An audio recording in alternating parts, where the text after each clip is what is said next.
출애굽기 4장 19절 20절 말씀입니다. 여호와께서 미디안에서 모세에게 이르시되 애굽으로 돌아가라. 너의 목숨을 노리던 자가 다 죽었느니라. 모세가 그의 아내와 아들들을 나귀에 태우고 애굽으로 돌아가는데 모세가 하나님의 지팡이를 손에 잡았더라. 아멘. 자, 오늘 출애굽기 4장 19절 20절 말씀으로 하나님의 지팡이를 손에 잡았더라. 여러분들도 이 지팡이를 손에 잡기를 축복합니다.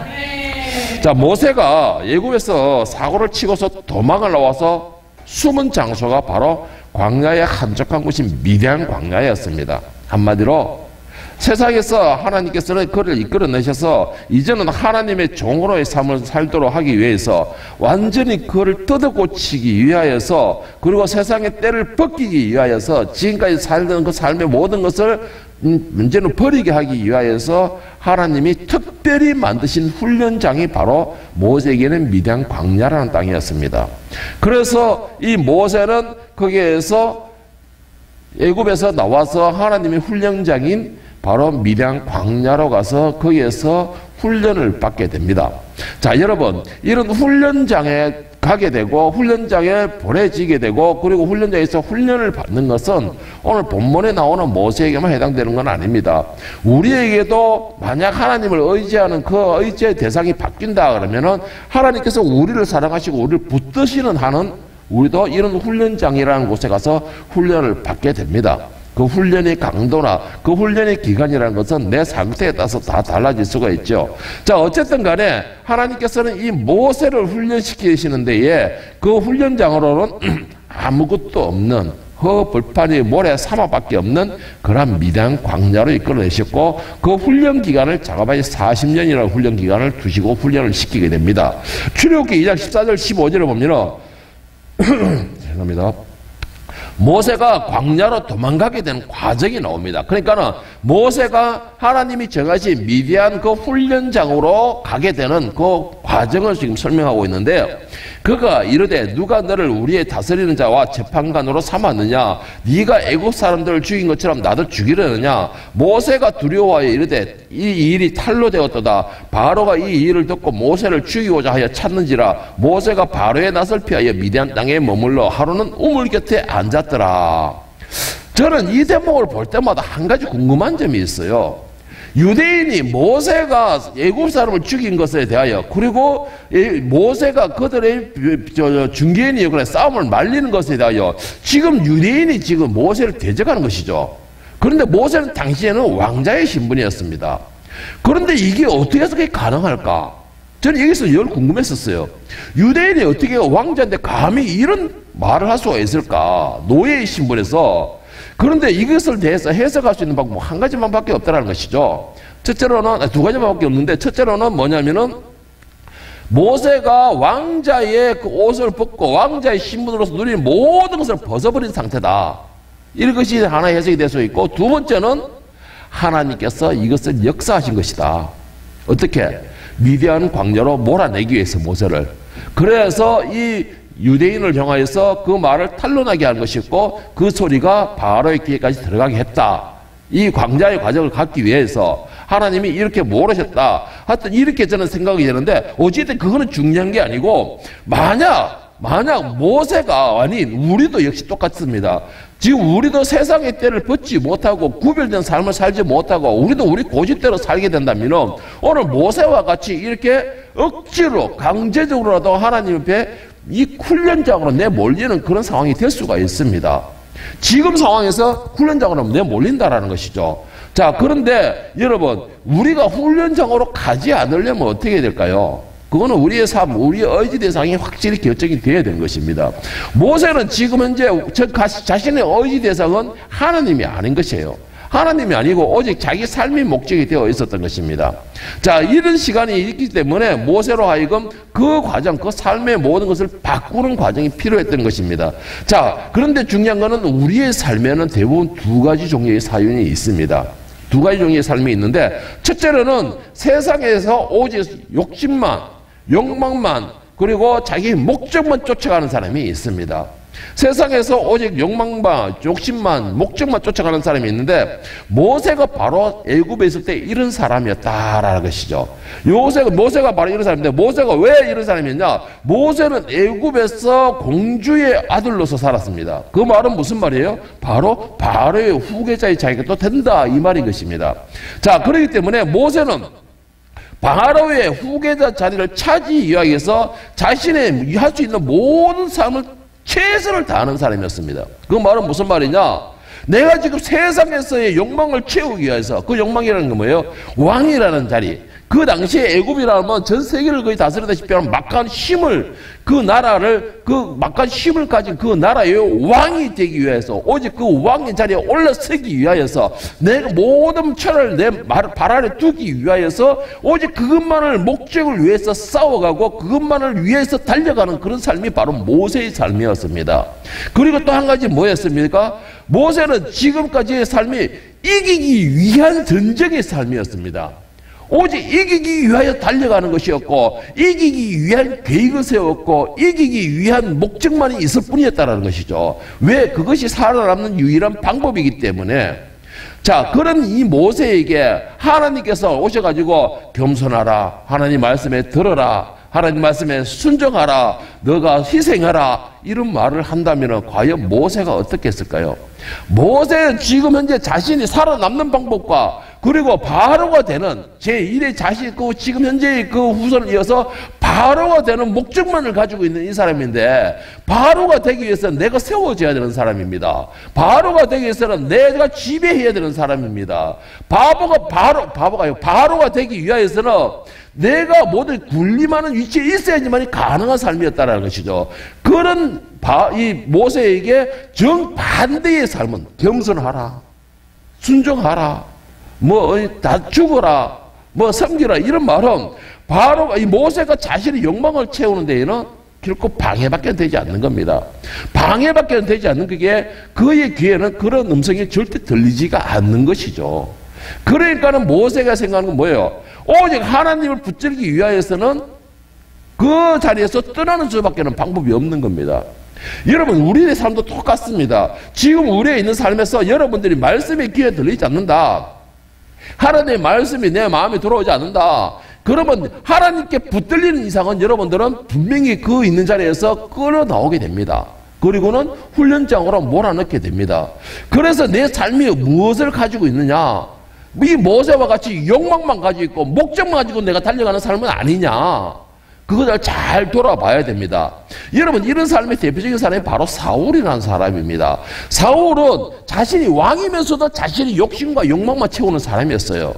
자, 사울이 어떤 사람이었습니까? 사무엘상 15장 18절 23절을 보면은, 이 사무엘상 15장에 보면은 사무엘이 이 사울에게 아말렉을 치라라고 명령을 하게 됩니다. 그것이 하나님의 명령이다라고 말을 하게 돼요. 자, 아말렉을 치되 어떻게 치냐? 남녀노소를 가리지 않고 짐승조차도 가리지 않고 모두 진멸하라는 게 하나님의 명령이었습니다. 그런데 이 사울이 어떻게 됐냐? 18절 23절을 보면은, 또 여호와께서 왕을 길로 보내시며 이르시되 가서 죄인 아말렉 사람들을 진멸하되 다 없어지기까지 치라 하셨거늘 어찌하여 왕이 여호와의 목소리를 청종하지 아니하고 탈취하기만 급하여 여호와께서 악하게 여기시는 일을 행하였나이까? 쭉 넘어가 2세 21절은 사무엘이 이르되 여호와께서 번제와 다른 제사를 그의 목소리를 청종하는 것을 좋아하신 같이 좋아하시겠나이까? 순종이 제사보다 낫고 듣는 것이 순양의 기름보다 나으니 왕이 여호와의 말씀을 버렸으므로 여호와께서도 왕을 버려 왕이 되지 못하게 하셨나이다 하니.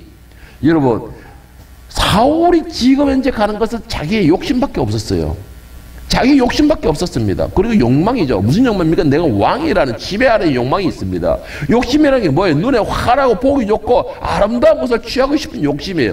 자, 여러분, 제가 중요하게 여러분께 말씀드리겠습니다. 욕심은 내 귀와 내 눈을 가리게 되고, 또한 뭐냐면 하나님 말씀이 내게 들어오지 않습니다. 여러분, 이거 중요합니다. 이거 욕심이 내 눈에 가득 차게, 내 마음에 가득 차게 되면 내 눈과 귀를 가리고 또한 내 마음에는 하나님이 존재할 수가 없어요. 여러분 이거 잘 생각하셔야 됩니다. 그래서 욕심이 잉태하면서 죄를 낳는다 그랬어요. 그래서 욕심이라는 게 정말 심각한 죄 중에 하나가 욕심이라는 것입니다. 욕심이 내 속에 차면 하나님이 그 자리에 들어갈 자리가 없어져요. 그리고 욕심이 내 속에 가득 차면은 하나님의 음성이 들리지가 않습니다. 오히려 거부 반응이 일어나고 오히려 그것이 자기를 희롱하는 것처럼 여겨지는 거예요. 이스라엘 백성들이 보세요. 저 많은 선지자들이 하나님의 말씀을 전한다고 죄를 회개하라, 하나님 앞에 돌아오라 그러니까는 뭐라 했습니까? 하나님이 심판한다, 진노하신다 그러니까는 이스라엘 백성들이 욕하지 마라. 욕하지 마라 그러니 하나님 말씀을 욕으로 들었다는 것입니다. 왜 그래요? 그들의 마음에 욕심과 욕망이 가득 차니까는 하나님의 음성이 들어올 자리가 없는 것입니다. 그리고 그들에게 그것이 가득 차게 되면 먼저 제일 심각한 건 내 귀를 닫아버려요. 사울도 그랬고 모든 사람들이 다 그런 현상이 벌어집니다. 그래 여러분들도 내 것이라고 항상 제가 요즘 이 작년 시작해서 잘 강조한 그거 있습니다. 이 세상에 내 것은 없어요, 여러분. 내 것은 없습니다. 그런데 내 것이라고 생각하는 그 순간부터 욕심이 들어오게 돼요. 그러면은 상대방이 된 것이나 하나님의 말씀이라든가 모든 것이 내게 들리지 않게 됩니다. 정말 그런 여러분이 명심하셔야 돼요. 제가 요번에 그것을 느낀 것이 뭐냐면 우리 사모님 통해서 느꼈어요. 사모님 통해서 느꼈는데 자신이 가지고 얼마 몇 푼 되지 않는 거, 보통 그 정도 돈을 딱 손에 잡으면 어떻게 생각이 들어요?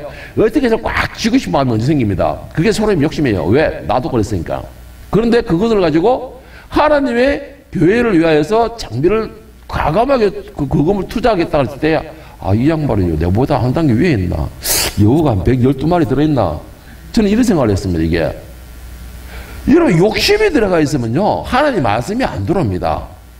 욕심이 들어가 있으면요, 그 어떤 것도 내게 들어오지 않아요. 오직 내게 들리는 것은 욕심에 관한 것만 들을 수가 있습니다. 그래서 여러분 가장 기본적인 거, 내 마음속에 욕심을 버리십시오. 사울은 그 욕심 때문에 왕자리에서 쫓겨나게 되었어요. 사울은 욕심 때문에 그 왕자리에서 하나님 앞에 빼앗겨버린 것입니다. 그 모든 인류의 모든 시작도 그래요. 욕심이 잉태한 적 죄를 낳게 됩니다. 오늘 2부 예배에도 이와 비슷한 내용이 들어가겠는데, 여러분 이 욕심을 제일 먼저 버리시길 바랍니다. 이 세상에 내 것은 없습니다. 여러분이 입고 있는 이 옷도 결국은 여러분이 입고 있는 거지만 빌려 있는 것이 하나님께로부터. 그러면 누구든 간에 달라고 할 때는 그것을 줄 수 있는 마음의 준비가 되어야 돼요. 자, 두 번째 우리 삶이 어떤 삶이냐? 죽느냐 죽이느냐 하는 전쟁의 삶입니다. 죽느냐 죽이느냐 하는 전쟁의 삶이에요. 그렇다 해서 생명을 빼앗고 못 빼앗고 안 빼앗고 이것만은 문제가 아니에요. 내가 그 사람을 짓밟고 올라가느냐, 내가 짓밟게 되면 그 사람 어떻게 돼요? 밟히게 되죠. 밟히면은 아무리 튼튼한 사람도 생명이 살아나기 못하는 게 똑같은 것입니다. 그러니까 이 지금의 삶은, 우리 지금의 첫째 삶은 뭐예요? 욕망을 쫓아가는 삶이지만 두 번째는 죽이느냐 죽느냐 하는 전쟁의 삶이 살고 있습니다. 모세도 역시 똑같다라는 것이죠. 삶 자체가 그 사람은 전쟁의 삶이었습니다. 왜? 형제와의 전쟁에서 살아남아야 되는 것이고, 그리고 적과의, 나라와의 적과의 전쟁에서 살아남아야 되는 것이고, 모든 그의 삶 자체가 살아남기 위한 전쟁의 삶이었습니다. 모세는. 그 전쟁의 삶이라는 것이 뭐예요? 내가 다른 걸 돌아볼 여유가 없다라는 말인 것입니다. 내 삶 자체가 치열하다라는 것이에요. 내 삶 자체가 다른 것을 돌아볼 만한 여유가 없다는 것이에요. 그 다른 것이라는 것이 뭐예요? 하나님의 말씀도 들어가는 것입니다.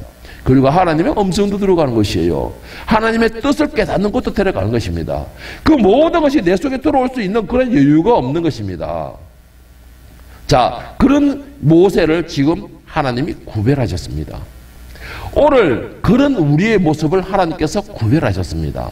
그리고는 너는 내 자식이다, 내 말을 들어라, 내 종이다, 너는 내 일을 하여라 라고 오늘 이 자리에 앉혀놓으신 겁니다. 그렇게 여러분들은 하나님 앞에 붙들림 받는 존재임을 믿으시기를 바랍니다.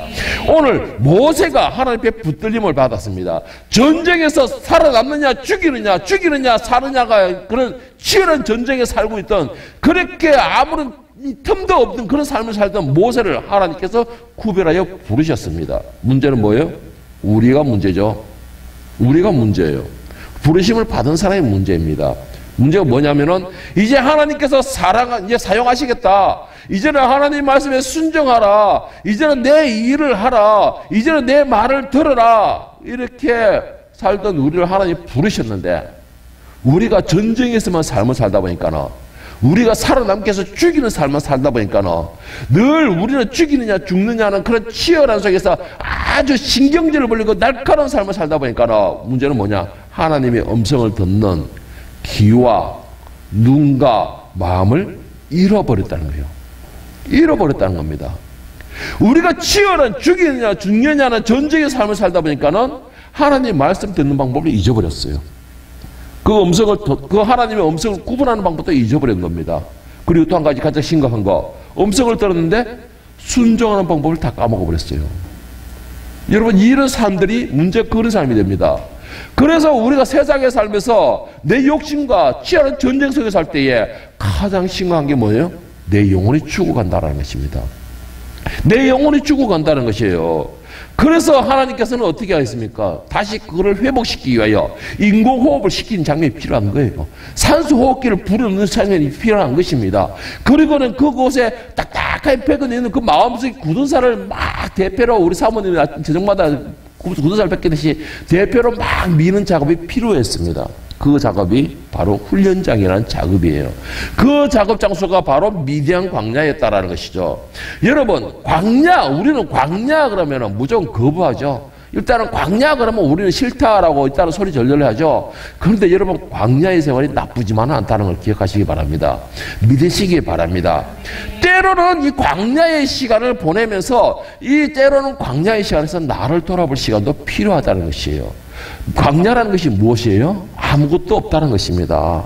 말 그대로 사막밖에는 없다는 것입니다. 그곳에 살아남기 위해서는 오직 그것을 주관하는 하나님밖에는 방법이 없는 것입니다. 그 말은 무슨 말이에요? 광야에는 나하고 하나님밖에는 없다는 것입니다. 자, 이런 광야의 생활, 여러분 가질 수 있으면 제발처럼 부탁드리겠습니다. 광야의 생활을 좀 가져보세요. 여러분들도 광야의 생활을 좀 가져보고 그 광야에서 계시는 그 하나님과 나만의 시간도 한번 가져보시기 바랍니다. 여러분, 마태복음 3장에 보면은 세례 요한이 나옵니다. 세례 요한은 자신은 그 사람들이 있는 데서 벗어나서 일부러 홀로 광야의 생활을 했습니다. 그리고 사람들의 생활을 그 생활에서 벗어나서 일부러 광야에서 메뚜기와 석청만 먹었다고 그랬어요. 자, 마태복음 3장 1절에 4절에 보면은 그때에 세례 요한이 이르러 유대 광야에 전파하여 말하되, 쭉 넘어가 4절에 보면은 이 요한은 낙타털옷을 입고 허리에 가죽띠를 띠고 음식은 메뚜기와 석청이었더라. 여러분, 세상에서 찌달리지 않고 바로 광야에서 하나님과 나만의 시간을 가지면서 하나님의 말씀을 듣는 은밀한 시간을 가지겠다라는 것이 광야의 생활이었습니다. 자, 모세는 애굽에 있을 때는 겁이 없는 사람이었어요. 모세는 애굽에 있을 때는 두려울 게 없었던 사람이었어요. 왜 그럴까요? 그가 왕자이기 때문에, 물론 왕자이기 때문이겠죠. 그런데 가장 중요한 게 있습니다. 모세는 왕자에게도 되지만은 가장 중요한 게 뭐냐면 모세에게는 두려움을 가질 만한 여유가 없었다는 것이죠. 두려움을 가질 만한 여유가 없었다는 거예요. 왜? 아까도 말했지만은 모세는 욕망이 가득 차 있었어요. 욕심이 가득 차 있었습니다. 목적이 뚜렷했어요. 뭐예요? 내가 바로가 되어서 올라서겠다라는 목적이 뚜렷했습니다. 그리고 또 한 가지 뭐예요? 모세는 내가 살아남기 위하여서 남을 쥐밟고 죽이는 일에 전쟁터에서 살고 있는 사람이었습니다. 전쟁터에 살고 있는 사람은 내가 두려움을 가진다라는 것 자체가 뭐예요? 내가 졌다는 것을 의미하고 있어요. 그렇기 때문에 모세는 애굽에 살 때는 두려움이라는 걸 몰랐습니다. 그런 거에게 하나님께서 가장 중요한 게 뭐예요? 두려움을 심어줘야 되는 거예요. 두려움을 심어줘야 되는 겁니다. 광야 생활을 하면서 모세가 제일 먼저 배웠던 게, 그리고 정의했던 것은 뭘까요? 자기를 포기하는 삶이었습니다. 가진 것을 포기하는 삶이었고, 목적을 포기할 수 있는 사람이었고, 헛된 세상의 것을 포기하는 삶을 배울 수가 있었습니다. 그리고 그것을 자연스럽게 모세도 자기 자신이 익혀갔다는 것이죠. 여러분, 그런 모세가 하나님 앞에 붙들려 받을게 그렇게 모든 걸 내려놓고 포기하는 습관이 들고 버리는 거 이제 삶이 되다 보니까 그 다음에 들어온 것 바로 두려움이었습니다. 두려움이었어요. 이제는 그 두려움이 뭘까요? 모세가 애굽에 살 때는 모든 걸 잃어도 자기 목적만을 위해서 잃는 것에 대해서도 두려워하지 않았어요. 잃는 것에 대해서 두려워하지 않았어요. 자기 목적을 이루기 위해서. 그런데 지금은 가진 것도 없는 주의에 작은 것을 잃을까 두려워하는 마음을 가지겠습니다. 무엇을 잃을까요? 이 소소한 생활을 잃을까 두려워하는 것이었고, 또 한 가지 뭐예요? 이제는 가족이 생겼으니까는 십보라와 그 자식들을 잃을까 하는 두려움이 생겼고, 이 평안함을, 소소한 평안함을 이제는 누리지 못할까 하는 두려움이 생기게 된 겁니다. 모세가 이렇게 광야에서 생활하고 훈련 과정에서 두려움을 가지게 됐어요. 자, 두려움을 가진다는 게 뭐를 의미해요? 강한 자를 붙들고 싶은 마음도 생기는 거예요. 애굽에 있을 때는 모세가 가장 강한 사람이었어요. 그러니까 누굴 붙들어주는 게 아니고 내가 올라가고 짓밟는 것이 목적이지만, 지금의 모세는 뭐예요? 두려움의 존재예요. 두려움을 가지고 있어요. 그러니까는 강한 자를 붙들고 싶은 마음이 생기게 됩니다. 그때에 하나님이 일을 하시는 것입니다. 그때에. 자, 이 모세가 이제는 애굽의 모든 왕자로서, 지도자로서 모든 것을 다 내려놓고 이제는 두려움을 가졌을 때, 그때 하나님이 모세를 만나시게 되고 부르시게 됩니다. 출애굽기 3장 9절 10절에 보면, 이제 가라, 이스라엘 자손의 부르짖음이 내게 달아있고 애굽 사람이 그들을 괴롭히는 학대도 내가 보았으니 이제 내가 너를 바로에게 보내어 너에게 내 백성 이스라엘 자손을 애굽에서 인도하여 내게 하리라. 자, 여러분, 제가 한 가지 질문해 볼게요. 자, 모세의 지금 이 상황에서 만약에 여러분이 모세라면 어떻게 하겠습니까? 내가 힘이 막 넘치고 권력이 있고 능력이 되고 내가 할 수 있는 모든 것이 있고 아자 할 수 있을 때는 하나님이 침묵하고 계시다가, 이제는 나는 아무것도 할 수 없습니다. 다 버려서 버렸고 내가 손을 놓으래서 놓았고 포기하래서 포기했고 다 놓고 이제는 내 마음속에 두려움밖에 없습니다. 이런 상태인데 네가 다시 가라. 애국에 가서 바로 싸우라. 자, 이런 말 하면 여러분은 어떻게 하겠습니까? 이제 두려움밖에 없어요, 모세에게. 이제는 뭐가지, 옛날처럼 이렇게 막 악착같은 능력도 없습니다. 자, 여러분, 중요한 게 뭐냐면 내가 겁쟁이가 됐을 때에 하나님은 나의 능력이 되신다라는 겁니다. 내가 진짜 두려움이 됐을 때 그때 내가 하나님을 붙드는 사람이 되는 것입니다. 내가 정말 두려움이 내 성에 들어왔을 때에, 내가 이제는 겁쟁이가 되었을 때에 하나님의 음성이 내 귀에 들리게 되고 내 마음에 자리를 찾게 되는 것입니다. 그 전에는 모세에게 그 힘이 될 때는, 능력이 될 때는 하나님께서 능력을 베풀어가 네가 저 유대인들을 내보내라, 이스라엘 백성들을 내보내라 했을 때 내보냈으면 그것이 누구의 영광이 되죠? 모세의 영광이 돼요. 모세가 찬양의 대상이 됩니다. 하나님이 영광을 받지 못해요. 하나님이 찬양을 받지 못하는 것입니다. 그런데 지금에 와서 힘이 없는 지금에 와가지고는 두려움 겁쟁이가 되어 있는 모세 입장에서는 자신을 할 수 없기 때문에 모든 능력과 모든 영광은 오직 하나님 중심으로 돌아가는 것입니다. 내가 연약할 때 여러분 기억하시기 바랍니다. 내가 강할 때 하나님 절대 나와 함께 일하지 않습니다. 내가 강할 때 하나님 나를 위해 일하지 않으세요. 내가 두려워할 때에, 내가 연약할 때, 그때 하나님은 나를 위해 일하신다는 걸 믿으시길 바랍니다. 10편 18편 1절에 3절을 보면 다윗은 하나님 앞에 이런 고백을 하고 있습니다.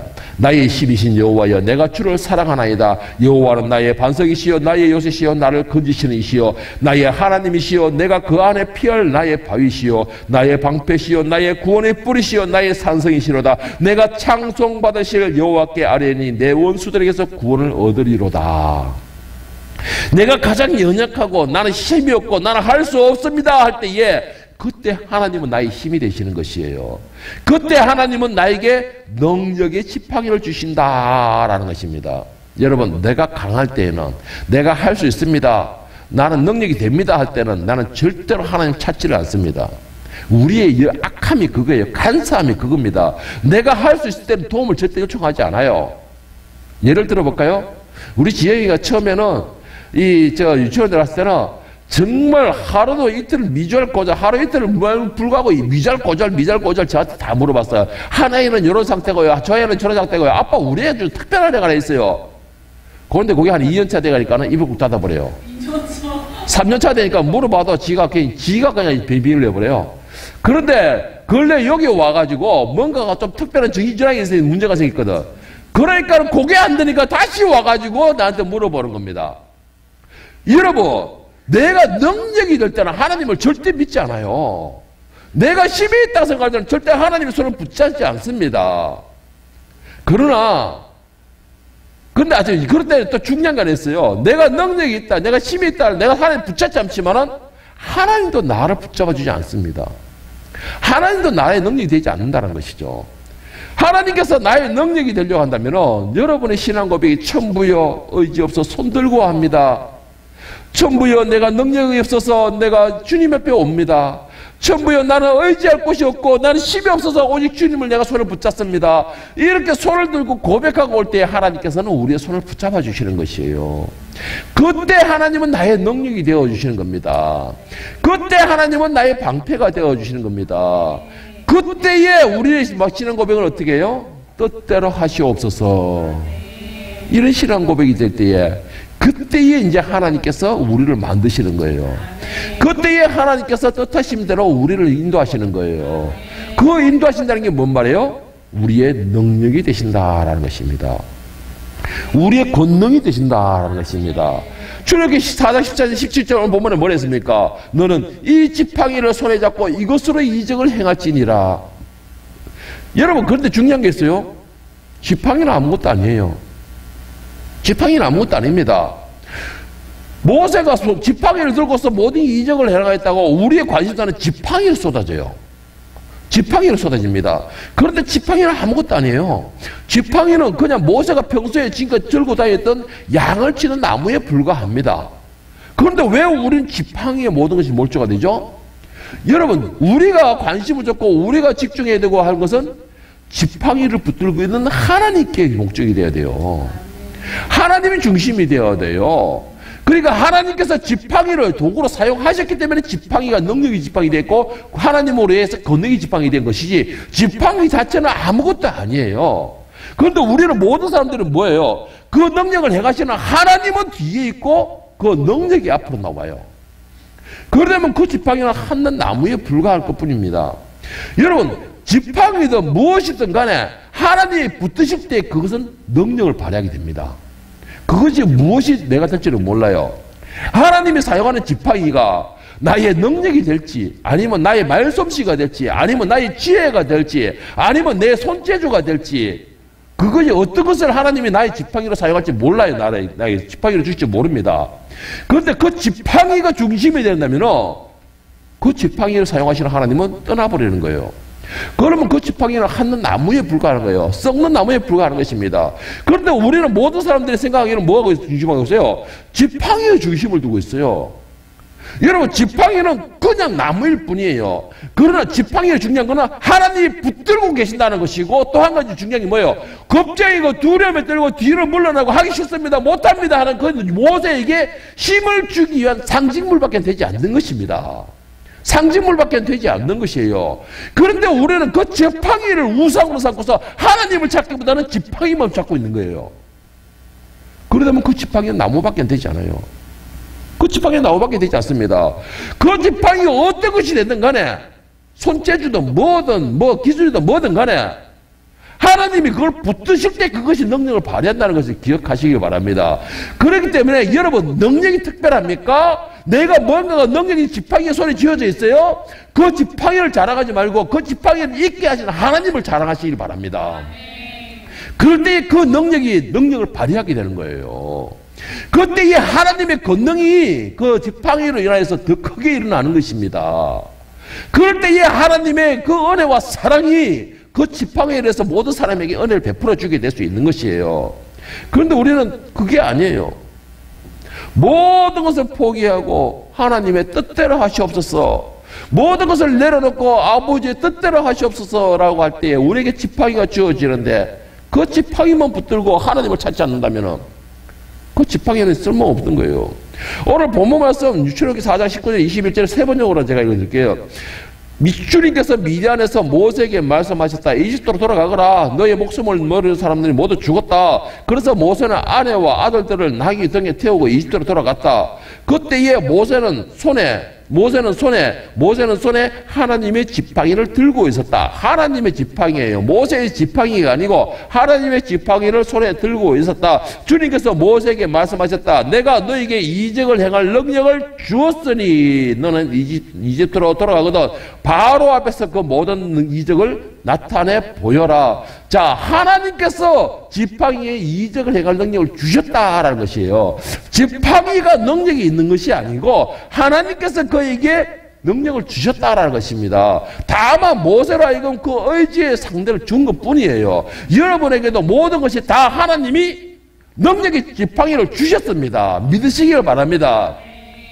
그 지팡이가 무엇인가는 그것이 다 다를 뿐이에요. 저에게 있는 지팡이는 오직 말씀의 지팡이입니다. 말씀을 붙들고 말씀으로서 행할 때의 능력이 발휘된 걸 저는 많은 능력을 받았기 때문에 여러분들도 똑같이 뭔가가 여러분에게 주어진 지팡이가 따로 있습니다. 그러면 그 지팡이를 붙들 때 그 지팡이를 붙들고 있는 하나님을 붙드시기를 바랍니다.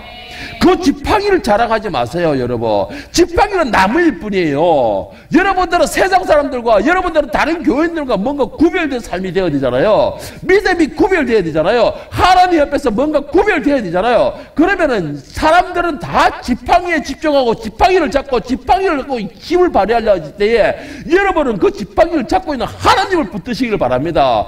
그 하나님을 찾기를 바랍니다. 그 하나님을 부르시기를 바랍니다. 그때에는 여러분 제가 말씀드릴게요. 그때에는 여러분에게 지팡이가 필요 없어져요. 지팡이가 필요 없어지는 겁니다.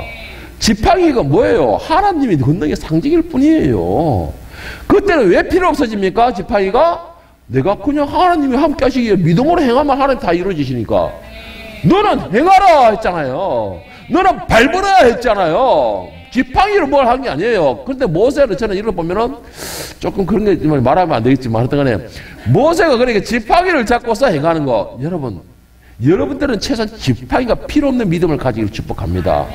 그러나 지팡이가 주어졌다면 하나님께서 너희 지팡이를 가지고 행하라 하면 그 지팡이를 잘 활용하시기 바랍니다. 어떻게? 이 지팡이가 모든 것은 하나님의 힘입니다.